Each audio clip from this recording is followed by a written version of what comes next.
Alexis Riley. I'm 17 and a senior at Washington High School. I've been a member of the Youth Leadership Program for 4 years now. I was nominated my freshman year to be a part of this subgroup. It's called LRP, which stands for the Leadership and Resiliency Program. We focus on three main things, mostly resiliency groups, community service, and adventure activities. In middle school, I was not known to be the best student. I didn't make very great decisions, and I lacked a lot of responsibility.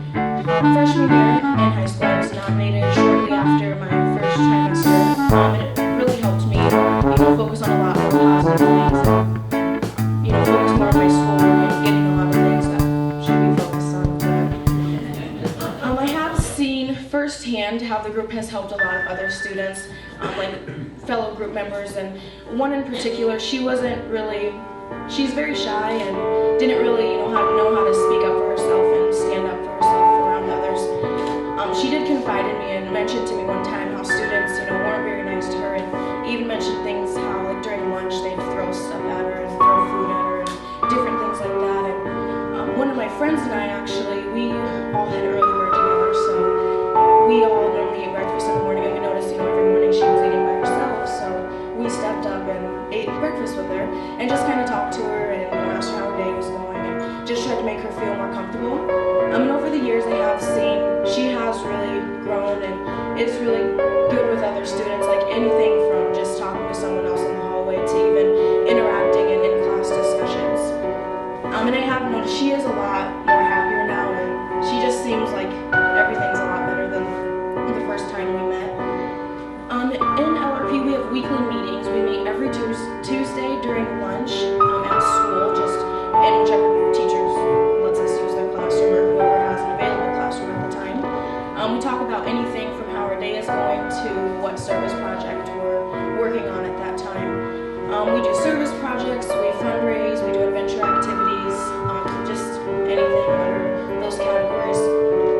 The students, we're the ones who do all of the planning. We do everything from making flyers to, calling businesses and finding out critical information about the project that's coming up. And that does help us, build our leadership skills and really puts a lot of responsibility on us that I think is very needed. We also do adventure activities, and the thing is, you have to participate in the service project to be able to be a part of the adventure activity. My favorite service project was when we donated a lot of non-perishable food items and hygiene products to the Match for Little Center. The way we did it is we hosted and organized a movie day at a community center. It's called Brownsville. I'm not sure if you guys are familiar with that.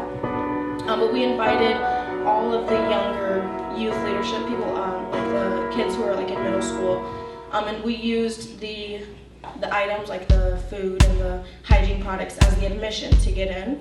So you had to bring something, to be able to come in. And then everything that we collected from that, we then donated to the center. And it was just a really good experience. We got to go on a tour and just see how everything works.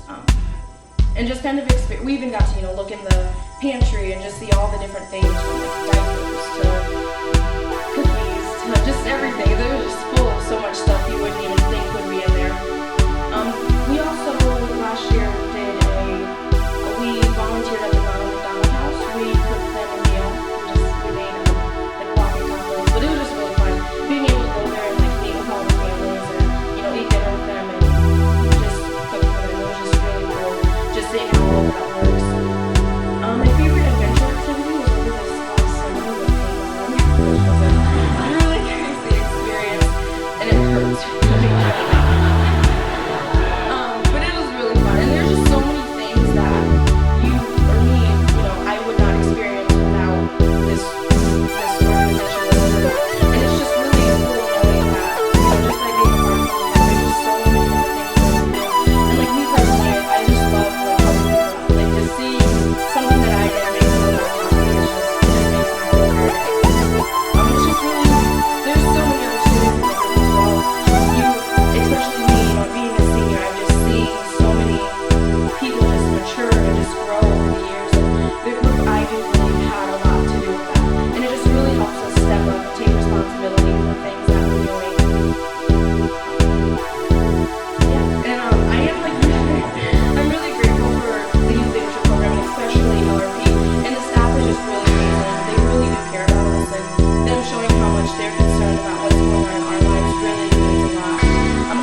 total strangers is often on display. In times of disaster, Aussies demonstrate mateship like nowhere else. Rather than shying away from difficulties, we bond together and tackle them head on.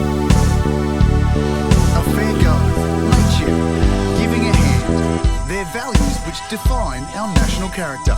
When hardship strikes, Australians are among the first to lend a helping hand. A little over 24 hours after the tsunami struck, the first Australian assistance is on its way.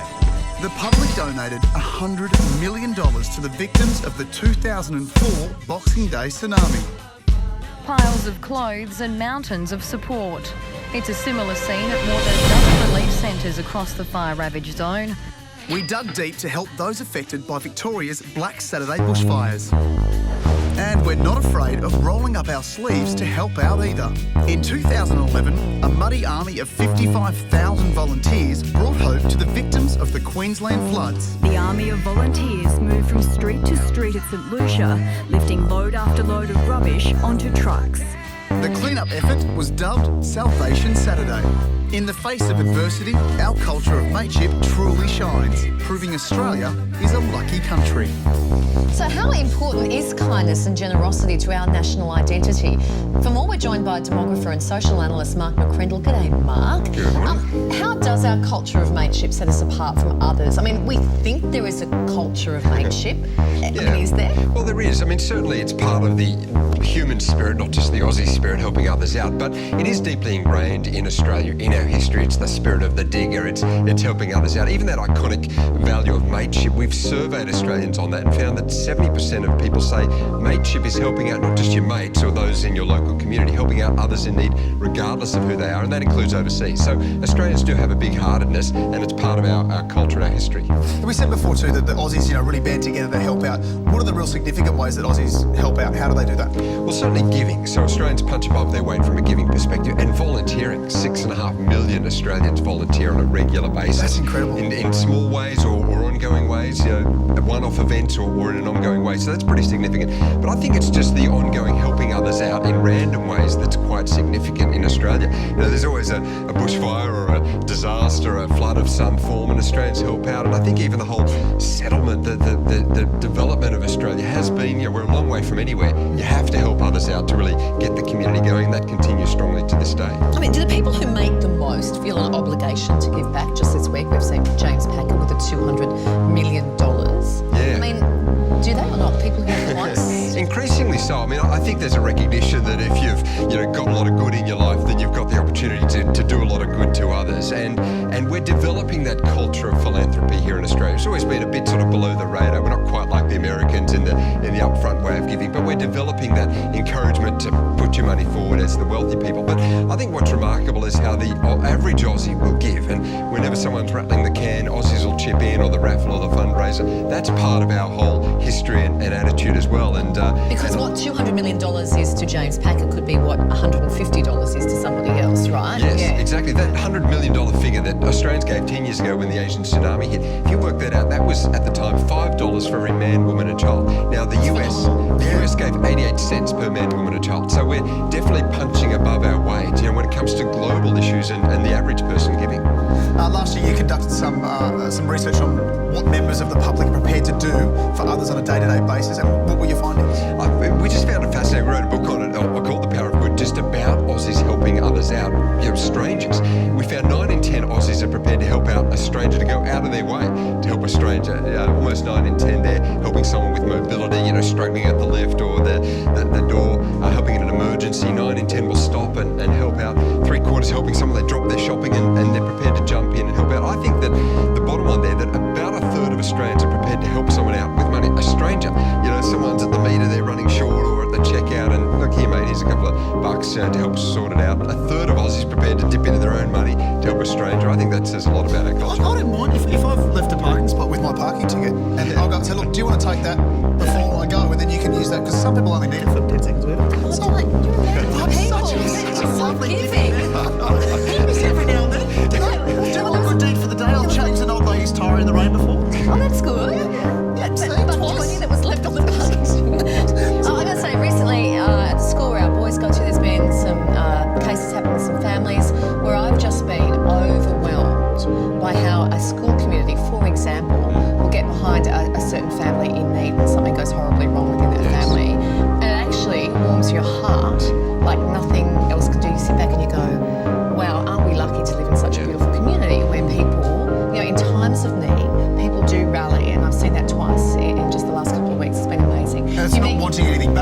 just going, I can help, so I will. Yeah, it's really warm your heart. Well, you mentioned other countries and how we compare. So how do we compare with other countries? I think we have a graph here just to take That's it a right, look yeah, at. we're in the top 10, whichever list you take. And I mean, you've got some developing countries there, so it's, I mean, if you look at what we earn, we certainly spend a lot more, give a lot more in Australia, but other countries are up there as well. But as I said, you know, when you look at a global disaster and you compare country to country, you know, we're up there. And that's Aussies giving from their own pocket. That's apart from any government giving. Is this per capita or is this just flat out giving? That's based on what you earn, percentage of what you earn. So you've got Myanmar, they're giving a lot less than us, but they're earning a lot less as well. Sure, so I it shows see. a So like generosity sort of- of heart. Right. Yeah, but Australians, if you look at how much the public gives, it's always in the top 10.